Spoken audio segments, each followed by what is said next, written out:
Hello everyone, and welcome back to my channel and to a phenomenal book haul. As many of you know that watch my channel, this is my 4th year on booktube and my 74th anniversary of my being, my 74th birthday, and I decided to do my first event, which is the phenomenal woman Maya Angelou Readathon, with very few prompts. But I wanted to do a book haul today because there are so many phenomenal women that sit on my bookshelf, and I'm going to talk about them in another video. But these are phenomenal women who were introduced to me either on booktube or just by personal recommendations. And I either read them or I'm about to read them. So before we get on to the book haul, I just want to welcome all my new subscribers. Thanks to being shouted out, I have a few new subscribers that got me over the top to a new number, which I really appreciate. My name is Marilyn. My nickname is actually my middle name is Maya, from Mayim, which means water, but that's another story.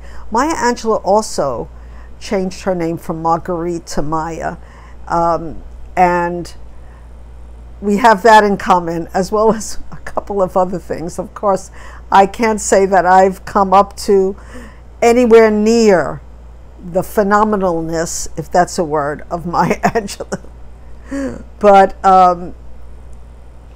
I hope that you enjoy this book haul. The first author I want to talk about, and the first book I want to talk about, is an author that I've talked about before, Nicholasa Mohr. And I'm ashamed to say, as a Nuyorican, a Puerto Rican born in New York, I had never heard of her before. And luckily, I was introduced to Nilda, which I talked about. I'll try to have a copy over here. That was her young adult book of a young girl in the 1940s being brought up in New York, being born in New York, being a Nuyorican. And I loved it so much, and I'm so grateful that I threw away my prejudice of reading young adult or middle grade books, because that book, it touched me so much. I talked about it already, but she also wrote 2 other books. One is a children's book, and that's Felita, which I talked about either the last video or the couple of videos before. And I want to talk about Nicholasa Mohr, but let me just tell you really quick about Felita. When Felita walks down the block, she can say hello to someone practically every minute. And so it talks about how she's going to move to a new neighborhood, but she doesn't want to because the neighborhood is very familiar to her. So if you don't remember what I said about Nicholasa Mohr, she was an artist, and her first book, Nilda, features some of her art if you get the hard copy. And in this book, Ray Cruz did the wonderful illustrations, and either in the back of the book, the front of the book, and there's some other illustrations inside that they're not a lot, but there's a few illustrations. And I really enjoyed this book. It really showed how a young child growing up in New York deals with change, with prejudice, and that's what Nilda did in a larger book, and a little bit for older readers, I think. I wouldn't say it was young adult, but it was such a wonderful book that I went down a rabbit hole to learn more about Nicholasa Mohr. And that's where I found her book of connected short stories in Nueva York, which just means in New York. And what it says here is, this is a gripping, passionate, intensely personal book filled with the humor and pathos, the excitement, the hope and despair of life itself. And it's set in New York's Lower East Side, which, by the way, my family moved from Ellis Island. Part of my family moved from Ellis Island to the Lower East Side and then to Williamsburg, which is a part of New York. So we get to know and care deeply for different people in the connected stories. And I haven't read this book yet, but I wanted to tell you a little bit more why I think Nicholasa Mohr is a phenomenal woman and a phenomenal author. First of all, she's one of the best known Nuyorican writers. And all of her books, even though they were written set in different times, they have the 70s vibe that I really can connect with. Even though her first book, Nilda, was set really in the 40s, in the 1940s, and Nicholasa Mohr, who is still alive, is another generation back from me, and I really could feel, she wrote her books in the 70s, so that's why it has that 70s vibe to it. And her art is very much like the art of the artists that used to do their graffiti in the subway. And it reminded me of that, even though I don't think we have graffiti in New York subways anymore. But her illustrations remind me of that. So, and she was a graphic artist, but she's phenomenal in a lot of ways. In '73, she became the first Latin woman in the 20th century to have her literary works published by a major commercial publishing house, and has had the longest creative writing career of any Latin female writer for these publishing houses. Of course, I hope that her work is republished in all its glory so I can buy a copy, because I think that she deserves more notoriety. Is notoriety a bad word? Does it mean something negative? I hope not. But she deserves to be recognized, is what I want to say, by everyone, because even I, growing up in New York City, I thought I knew the Puerto Rican writers, and I have books by Puerto Rican writers, like Down These Mean Streets, and other Puerto Rican writers from New York, Nuyorican writers, I should say. And I think I told you my father was born in Puerto Rico, so I have a very big interest in Puerto Rican writers of all kinds, either in Spanish or in English. So her work, Nilda tells the difficulty of growing up in the 40s, being one of the first new Americans in New York, and the prejudices that they went through. I mean, you could say, yeah, West Side Story, but this is way before West Side Story. So, well, I wouldn't know if it's set way before West Side Story, which is like 50s and early 60s. But 40s, I didn't know anything about that time in New York. So what else does she do? She writes screenplays, scripts for television, and so it says Nilda traces the life of a teenage Puerto Rican girl who confronts prejudices during World War II era in New York, and she was awarded the James Addams Children's Book Award. I remember James Addams through the settlement houses that she started in New York, which meant a lot to me coming from a lower class neighborhood, Williamsburg, Brooklyn. The settlement houses, and my settlement house was the Williamsburg settlement, did so much for me, gave me my first job, gave me a place to get away from the gangs that were around in the 60s. So I want to tell you that that's a big distinction that she got from Jane Addams' prize. So she says in her real memoir, she has a memoir, that all her books are autobiographical. And I read her memoir. I think I found it online, and it's almost exactly, except for name changes and certain different characters that were different in real life in her book. It was almost the same as Nilda. So I'm very excited to read En Nueva York. So that's going to be the next phenomenal woman writer that I continue to read everything that she's ever written.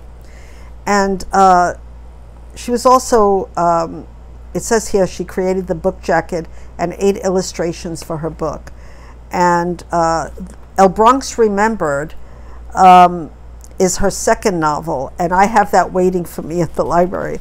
And it was published in '75 by Harper Row. And when I get to that book, I will bring it to you.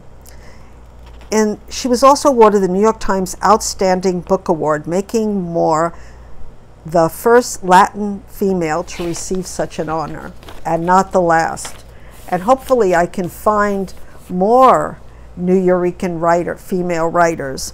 So that's my first phenomenal woman that book from my book haul that I'm going to talk about. And I do want to say that all of the books that I'm going to talk about today have to do with women who are of color, so, or who come from different countries. The second book I want to talk about really quickly, because I think I mentioned this before, but I haven't read it, is Bolder by Eva, in Spanish, Eva Baltazar, translated by Julia Sanchez.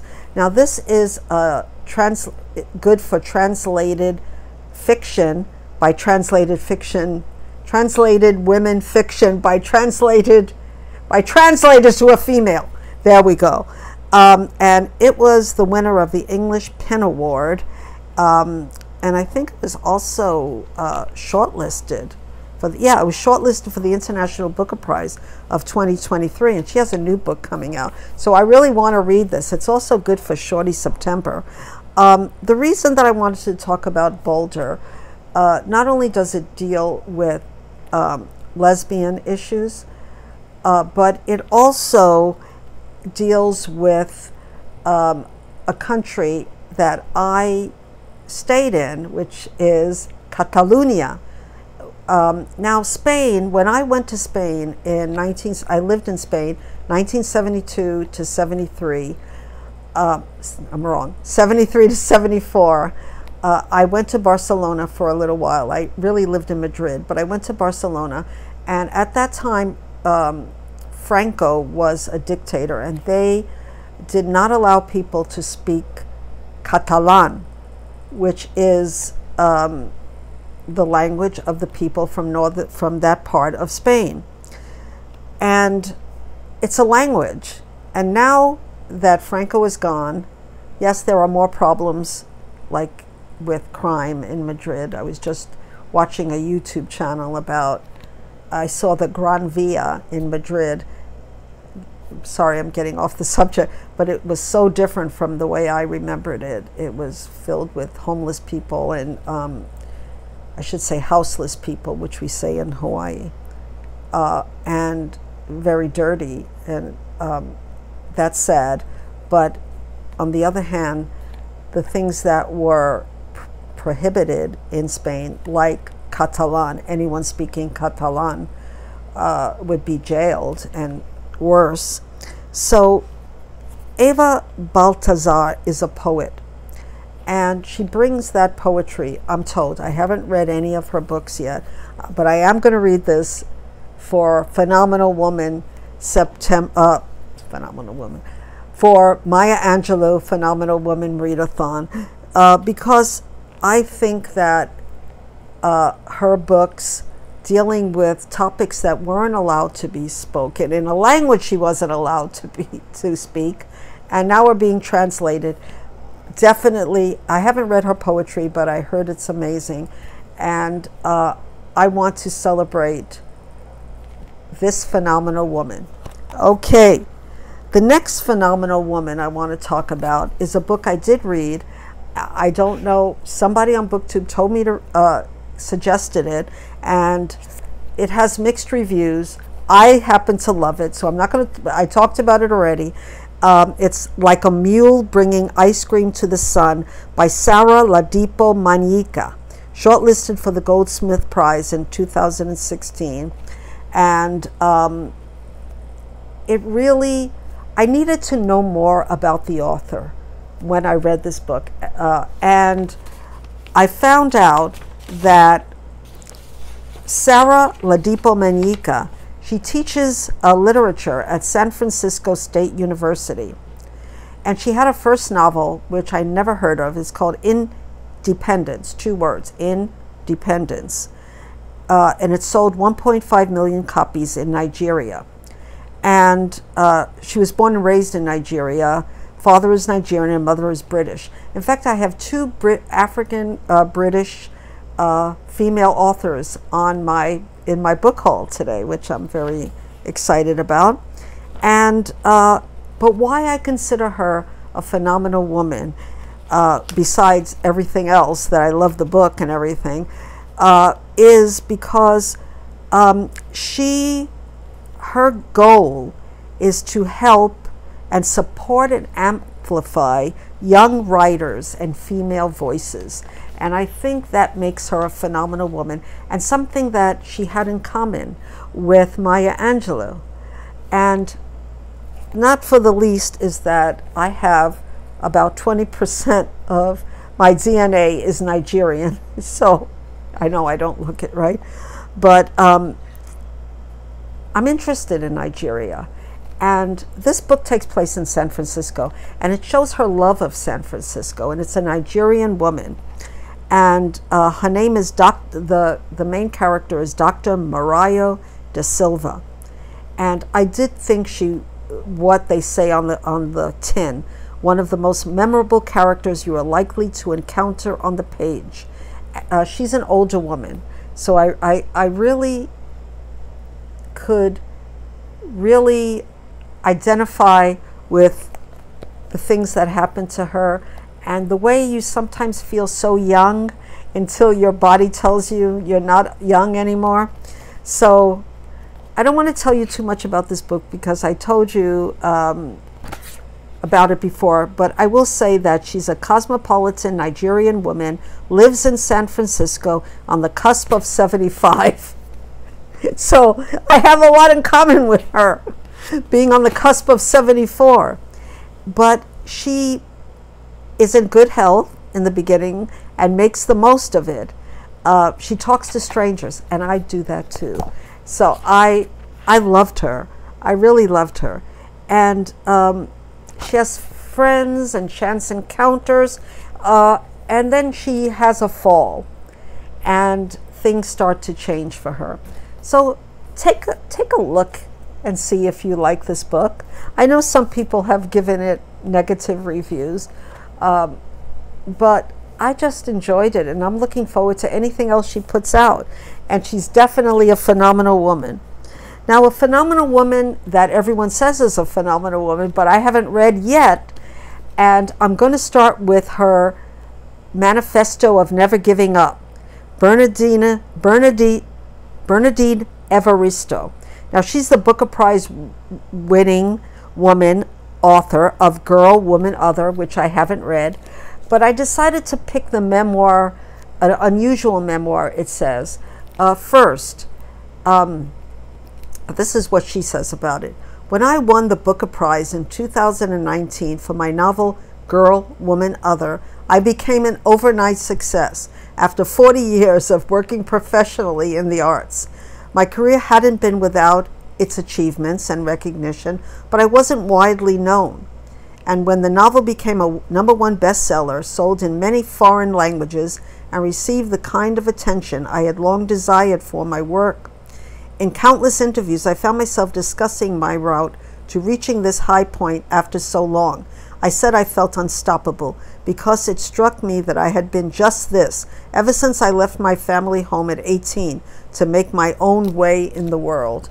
And I think that Maya Angelou would love every one of those words, because Maya Angelou did the same thing in a very earlier time. So I'm sure that Maya Angelou was an inspiration without even knowing. I know that she was an inspiration for Bernardine Evaristo. And I plan to read all of her books, but I decided to start with this book. And why is she a phenomenal woman beside everything that I've said about her? She's a phenomenal woman. She's also, I have to say, she's a Black British woman.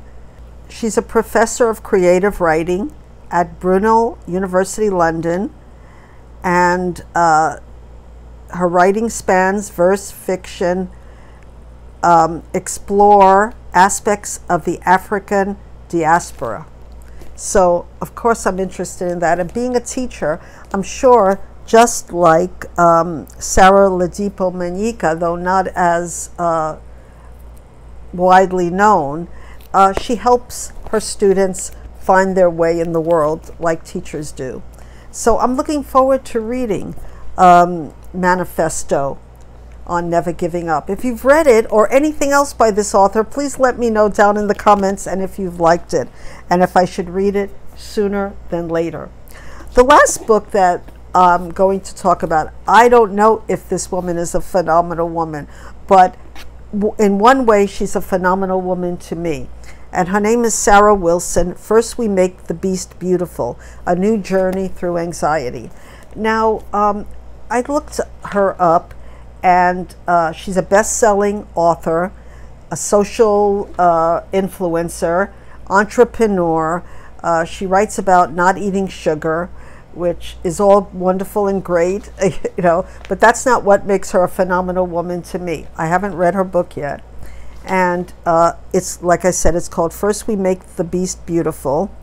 And in her new book, she's written many other books, she directs her intense focus and fierce investigatory skills into the lifetime companion of us, looking at the triggers and treatments, the fashions and fads, and interviews fellow sufferers. So she suffers from anxiety, as I do, and many others. She interviews mental health experts, philosophers, and even the Dalai Lama, processing all she learns through the prism of her own experiences, and pulls at the thread of accepted definitions of anxiety and unravels the notion that it is a difficult, dangerous disease that must be medicated into submission. Ultimately, she reframes anxiety as a spiritual quest rather than a burdensome affliction, a state of yearning that will lead us closer to what really matters. I love that, and that makes her a phenomenal woman to me, especially since I stopped taking a medication recently that was kind of dulling my senses, and I decided that I was going to live life a little wildly in my last I like to say last half, because I'm optimistic of my life. I'm also, at the same time, I'm into the rereading the biographies of Maya Angelou, of course, and what I'm reading right now is Gathered Together in My Name, which is a banned book, so it also fits the banned books. So that's my small book haul of phenomenal women authors that I have so many more. And in my next video, I'm going to talk about the phenomenal women writers that I have in series on my shelf. But right now, I wanted to just do a small book haul about phenomenal women that I'm just finding out about, that I'm just learning about. I also want to thank the booktubers who suggested that I read young adult books. Two I can think of, and children's books. Two that I think of right off the top of my head are Jack from Spread Book Joy and Lindy from Lindy's Magpie Reads, who always are encouraging me to read, encouraging BookTube to read books for children that really can do something for us as adults. That maybe we needed these kind of books as children, but we never got them. And now that they're here, they can really teach us something. So I really am glad that I'm reading children's and young adult literature again, because I did read them when I was young. And like I said, I want to thank everyone who's participating in my readathon. I appreciate it so much. And if you can do me a favor and like this video, share, so that it can get around the YouTube and maybe bring some phenomenal women to your shelf. And there's so many phenomenal women to talk about.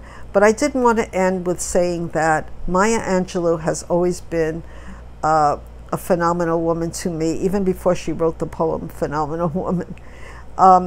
The fact that she could go through so much trauma in her childhood and dealing with unthinkable things and become a blessing to us all, a celebration to us all, just and to me personally, that I was fortunate enough to share a few words that she imparted to me of wisdom in 1987 when I went to one of her lectures in St. Paul, Minnesota.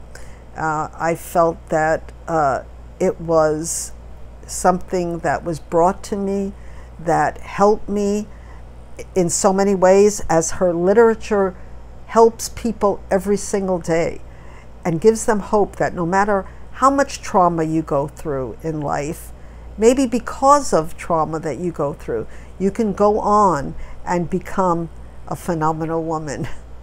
So thank you for watching, and until we meet again, I thank you all for all your comments and wish you, as I always do, a wonderful day, and always aloha.